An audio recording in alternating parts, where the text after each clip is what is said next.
जय श्री कृष्ण। भगवान कृष्ण का एक भक्त था जो रोजाना बिहारी जी के मंदिर में जाता था। पर मंदिर में बिहारी जी की जगह उसे सिर्फ एक ज्योति दिखाई देती थी। मंदिर में बाकी के सभी भक्त कहते थे कि वाह वाह, आज बिहारी जी का श्रृंगार तो देखो कितना अच्छा है, बिहारी जी का मुकुट ऐसा है, उनकी पोशाक ऐसी है।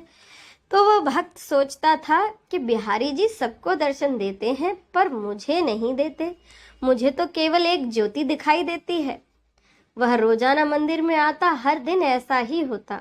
एक दिन उसने बिहारी जी से कहा, ऐसी क्या बात है जो आप सबको तो दर्शन देते हैं पर मुझे दिखाई नहीं देते? कल आपको मुझे दर्शन देना ही होगा। अगले दिन वह फिर मंदिर आया। उस दिन भी बिहारी जी उसे ज्योति के रूप में ही दिखे। वह भक्त बोला, बिहारी जी, अगर आपने कल मुझे दर्शन नहीं दिए तो मैं यमुना जी में डूब कर मर जाऊंगा। उसी रात बिहारी जी एक कोढ़ी के सपने में आए जो कि मंदिर के रास्ते में बैठा रहता था। उससे बिहारी जी बोले, तुम्हें अपना कोढ़ ठीक करना है? वह कोढ़ी बोला, हाँ भगवान। तब भगवान बोले, तो सुबह मंदिर के रास्ते में एक भक्त निकलेगा, तुम उसके चरण पकड़ लेना और तब तक मत छोड़ना जब तक कि वह ये ना कह दे कि जाओ बिहारी जी तुम्हारा कोढ़ ठीक करें।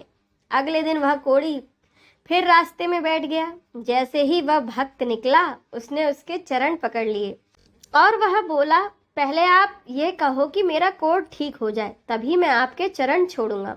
वह भक्त बोला, मेरे कहने से क्या होगा, आप मेरे पैर छोड़ दीजिए। कोढ़ी बोला, जब तक कि आप ये नहीं कह देते कि बिहारी जी तुम्हारा कोढ़ ठीक करेंगे तब तक मैं आपके चरण नहीं छोड़ूंगा। एक तो भक्त वैसे ही चिंता में था कि बिहारी जी दर्शन नहीं दे रहे हैं, ऊपर से ये कोढ़ी भी पीछे पड़ गया।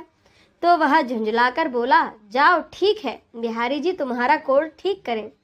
और वह इतना कहकर मंदिर चला गया। मंदिर जाकर क्या देखता है कि आज बिहारी जी के दर्शन उसे हो रहे हैं।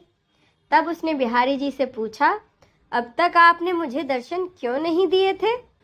तो बिहारी जी बोले कि तुम मेरे निष्काम भक्त हो, आज तक तुमने मुझसे कुछ भी नहीं मांगा है, इसीलिए मैं क्या मुंह लेकर तुम्हारे सामने आता।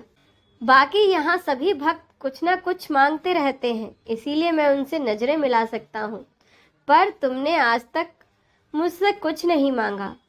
पर आज तुमने रास्ते में उस कोढ़ी से कहा कि बिहारी जी तुम्हारा कोढ़ ठीक कर देंगे, इसीलिए मैं तुम्हें दर्शन देने आ गया। जय श्री कृष्ण।